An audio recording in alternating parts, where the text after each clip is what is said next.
Je me suis pris un peu des claques dans le visage aussi, c'est ce qui m'a aussi permis de grandir et d'en être peut-être là où j'en suis aujourd'hui.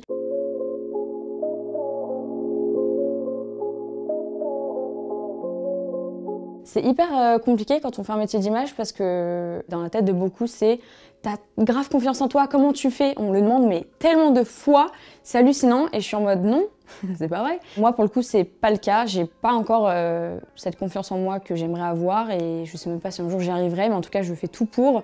Et c'est vrai que c'est toujours compliqué, surtout en tant que femme, quand on est sur les réseaux sociaux, parce que on a ce regard sur notre corps des gens qui est beaucoup plus... pas intense, je sais pas comment expliquer, mais en gros, un homme sur les réseaux sociaux, moi je me base souvent à mon copain, et en fait on reçoit pas du tout les mêmes commentaires sous nos photos. Et nous, même si on n'a pas forcément envie de parler de notre corps et tout, on nous ramène toujours à notre corps en fait, dans les commentaires, dans tout ça. Et c'est vrai que c'est un peu compliqué quand t'as tes propres problèmes, tu te bats un peu contre tes propres démons. Quand on vient te ramener des trucs en plus comme ça, c'est un peu difficile, il faut essayer de un peu mettre ça de côté, mais c'est pas toujours facile, quoi. J'ai été boulimique, etc. et pendant très longtemps, je me rendais pas compte. Enfin, j'avais l'impression que c'était juste off, histoire d'eux, et j'arrête quand je veux, etc. Donc je suis passée par des coins un petit peu sombres, toujours en rapport avec mon corps. Je lui ai fait subir énormément de merde, on peut le dire. Ton corps, il s'exprime, il est là, il faut aussi pouvoir le respecter. Parce que le respecter, c'est te respecter toi-même, en fait. Mais c'est vrai que pendant très longtemps, j'en ai pas eu conscience. En fait, je lutte toujours encore à l'heure actuelle parce que la boulimie, c'est un peu compliqué parce que tu as l'impression que tu en es sorti et des fois ça peut revenir, y a des petites failles où tu peux retomber un peu quand tu te sens plus faible, etc.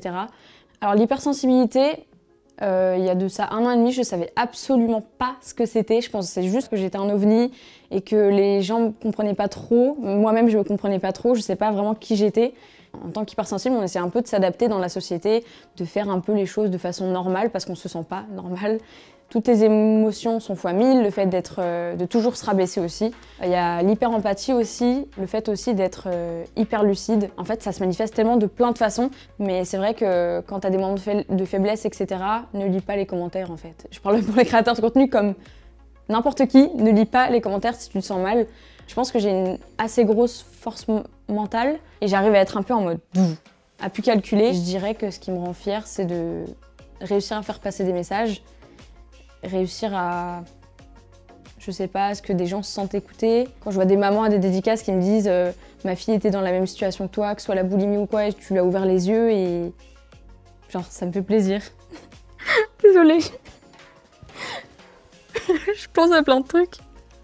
Même si des fois on me dit en mode ton métier c'est genre ça sert à rien, influenceuse tout le monde peut le faire, je suis en mode oui à la limite si tu veux, mais c'est vrai que quand il y a ce truc où je me dis j'ai pu aider quelqu'un ou qu'il y a vraiment un parent qui me dit mais vous avez aidé ma fille et que je me dis quoi, juste on a écrit un livre genre c'est what the fuck, je suis vraiment en mode mais c'est trop bien, genre j'ai tout réussi.